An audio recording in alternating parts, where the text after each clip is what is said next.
Give a round of applause to him. अस्सलामु अलैकुम वरहमतुल्लाहि वबरकातुह। मेरा नाम मोहम्मद फरहान है और आज जो मैं आपके सामने नज़म पेश करने जा रहा हूँ वो इस तरह से शुरू होती है कि नन्ही सी आंखें और मुड़ी हुई उंगलियां थीं।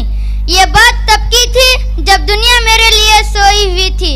नंगे से बदन पर नया कपड़ा पहनाता था। ईद वीद की समझ न थी पर फिर भी मेरे साथ मनाता था। घर में खाने के वांदे थे पर एफडी में पैसा जुड़ रहा था और उसके खुद के सपने अधूरे थे पर मेरे लिए बुन रहा था। ये बात तब की थी जब दुनिया मेरे लिए सोई हुई थी। वक्त कटा, साल बढ़ा पर तब भी सब अनजान था पर फिर भी मैं उसकी जान था। बिस्तर को गीला करना या वो रातों को रोना, एक बाप ही था जिसे छीना मैंने उसका सोना था। सुबह फजर तक गोदों में खिलाता, झूलों में हिलाता, सुबह में कमाता, शाम में चलाता, कभी खुद से परेशान या कभी दुनिया का सताया। एक बाप ही था जिसने मुझे रोते हुए हंसाया था। अल्फाजों से तो गूंगा था मैं पर वो मेरे इशारे समझ रहा था और मैं खुद इस बात से हैरान हूँ आज के कल वो मुझे किस तरह से पढ़ रहा था। अब्बा तो छोड़ो यार, अभी आह भी निकला न था और वो मेरी हर फरमाइशें पूरा कर रहा था और मैं भी उसके लाड़ प्यार में ढलने लगा था। घर से निकल न जाए वो इसलिए उसके कदमों पर नजरें रखने लगा था। मुद्दे तो हजार थे बाजार में उसके पास पर कब ढल जाए सूरज इसको इसी का इंतजार था। और मैं भी दरवाजे की चौखट से झांकता रहता था। जब होती थी दस्तक तो वाकर से झांकता रहता था। देखकर उसकी शक्ल मैं दूर से चिल्लाता था। जो भी इशारे मुझे आते थे उससे उसे अपने पास बुलाता था और वो भी सब छोड़ छाड़ कर मुझे अपने सीने से लगाता था। कभी हवा में उछालता था तो कभी करतब दिखाता था।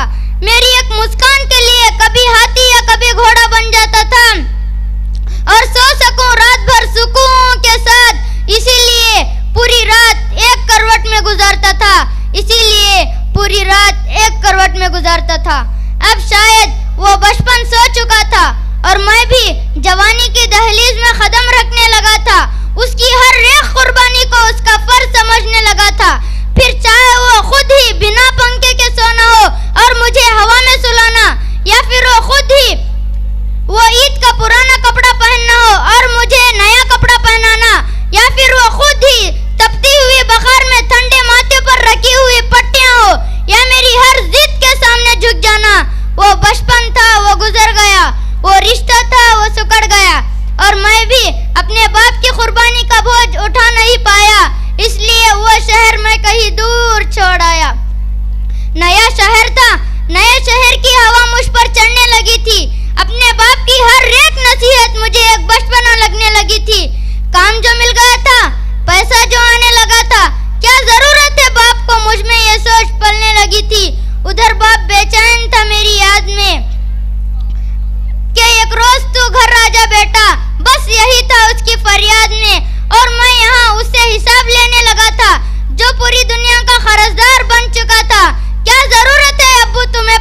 लफ्ज में बता नहीं